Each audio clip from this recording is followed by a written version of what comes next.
A las 5 siempre presenta. Columnista del día, Javier Escalante, abogado, ex negociador comercial y ex embajador de Costa Rica en Qatar, con sus puntos de vista sobre derecho y relaciones exteriores. Aquí, a las 5 siempre, con su anfitrión, Fernando Francia, por CRC 89.1 Radio. Bien, y como todos los lunes tenemos a Javier Escalante y es un gusto tenerlo en vivo y a todo color y sobre todo en buen sonido para los que escuchan por la radio. ¿Cómo estás, Javier? Bienvenido de nuevo. Súper bien, por dicha, Fernando. Un gusto saludarte a vos y a todos tus oyentes. ¿Me escuchan bien? Sí, te escuchamos bien. Buenísimo, buenísimo. Qué gusto saludarlos.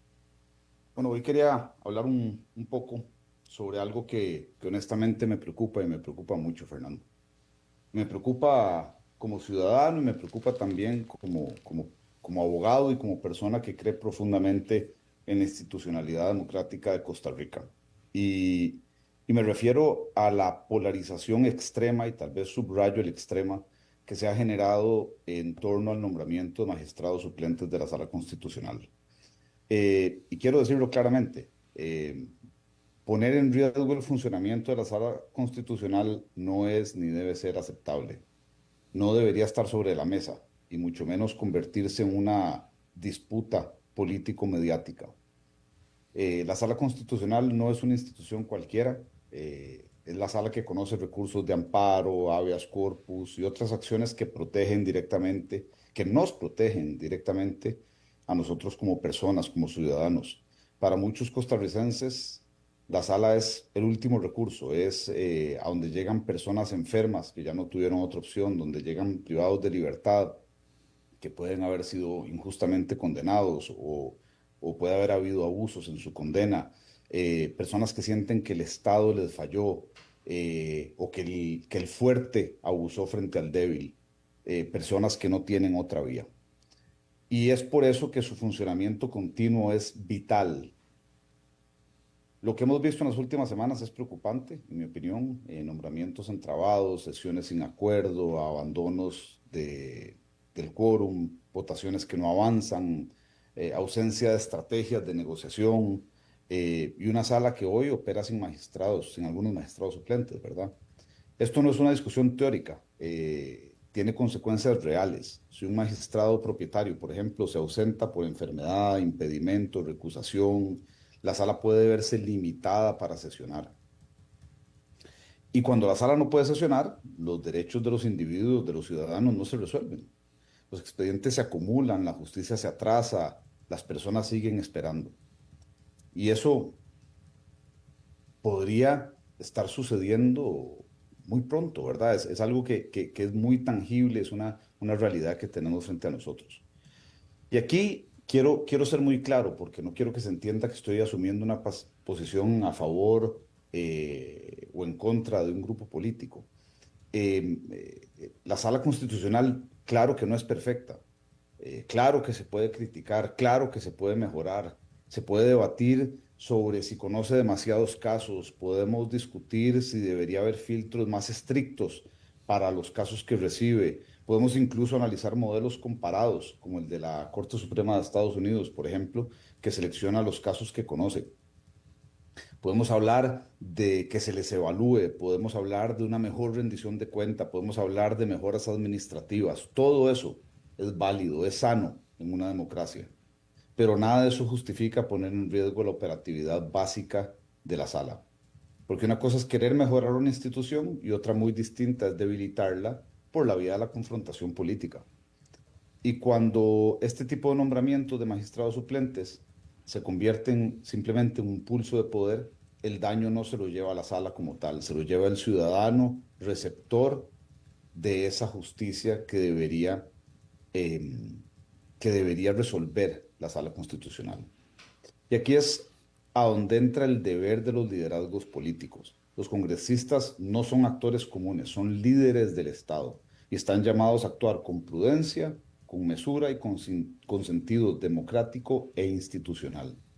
La democracia no se defiende con discursos, se defiende también sabiendo autolimitarse. Y sí, hay decisiones que pueden esperar, hay debates que pueden darse con fuerza, pero hay líneas que no se deben cruzar. Y poner en jaque el funcionamiento de la Sala Constitucional, en mi opinión, es una de ellas. No porque la sala sea intocable, no porque esté por encima de toda crítica, sino porque su existencia funcional garantiza que los derechos constitucionales no queden al descubierto, no queden al aire. Costa Rica ha construido durante décadas una reputación de respeto al Estado de Derecho y eso no es casualidad, pero tampoco es irreversible, tampoco estamos exentos de que algo contrario a ello llegue a darse. Ese prestigio se debe cuidar con decisiones responsables, con altura política y con una capacidad de entender que hay instituciones que deben quedar fuera del juego político de corto plazo. Repito, discutamos mejoras, hagamos ajustes, exijamos calidad y transparencia, pero no pongamos en riesgo la sala constitucional. Es algo que nos ha costado mucho construir y por lo que debemos velar. No juguemos con una institución que existe precisamente para proteger a la ciudadanía cuando el poder se equivoca. Hay líneas que no se cruzan, repito, y en mi opinión esta es una de ellas. Cuidar la sala constitucional no es proteger a los magistrados, no es proteger a esos individuos que en este momento ocupan la silla. No es proteger a las personas, es proteger a la Constitución y es proteger a la democracia costarricense. Por eso quisiera aprovechar este espacio para hacer un llamado a que se le dé más estatura a la discusión que se está llevando a cabo en torno a esos temas y a que haya más conciencia de aquellos líderes de nuestro Estado costarricense en este tipo de decisiones y sobre las consecuencias que pueden haber y los precedentes que se pueden sentar cuando se permiten cruzar ciertas líneas. Muchísimas gracias.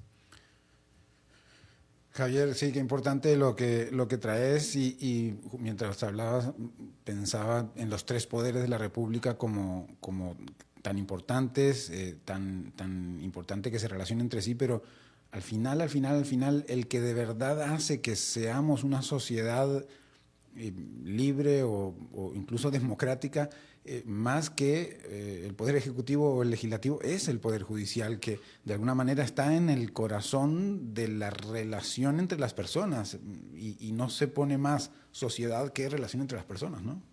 Dijiste algo muy importante, porque acordemos que el Poder Judicial es el encargado de implementar la ley y la ley trasciende a las personas, trasciende a aquellos que en aquel momento están en en el espectro de lo político, que obviamente la Asamblea Legislativa, el Congreso es por excelencia el órgano político y el Poder Ejecutivo está ahí para llevar a cabo un mandato de gobernanza a nivel de Estado, pero son funcionarios políticos en muy buena medida los que dirigen esa institucionalidad del Poder Ejecutivo.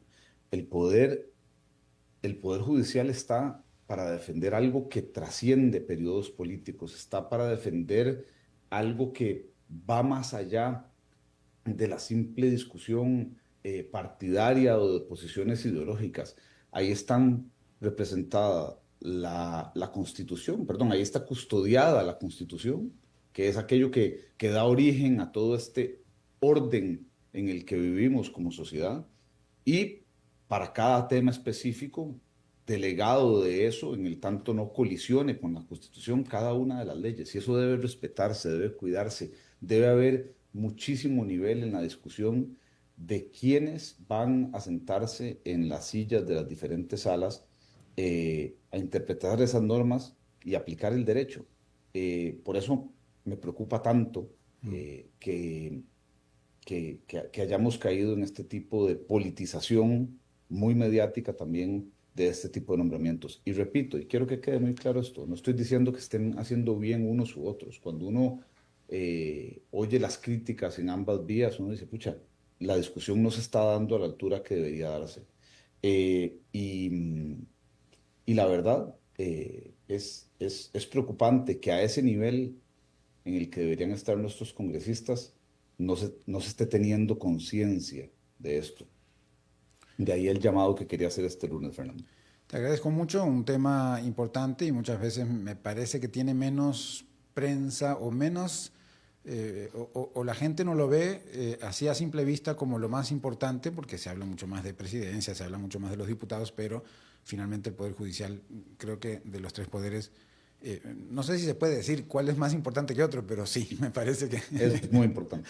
Que finalmente es muy, muy importante. Muchas gracias, Javier. Así es. Bien, amigos, y con eso llegamos al final. Les agradecemos una tarde más que compartimos, que nos informamos de cómo está el mundo en geoeconomía y geopolítica, con producción de Mauricio Sandoval desde Bogotá, Colombia. Kenneth Apuy en Controles CRC 891 Radio. Me despido, nos vemos en 23 horas. Hasta la próxima. Concluye a las 5 siempre. Economía, finanzas y realidad internacional para entender lo que importa. De lunes a viernes a las 5 de la tarde, con la conducción de Fernando Francia. Aquí por CRC 89.1 Radio.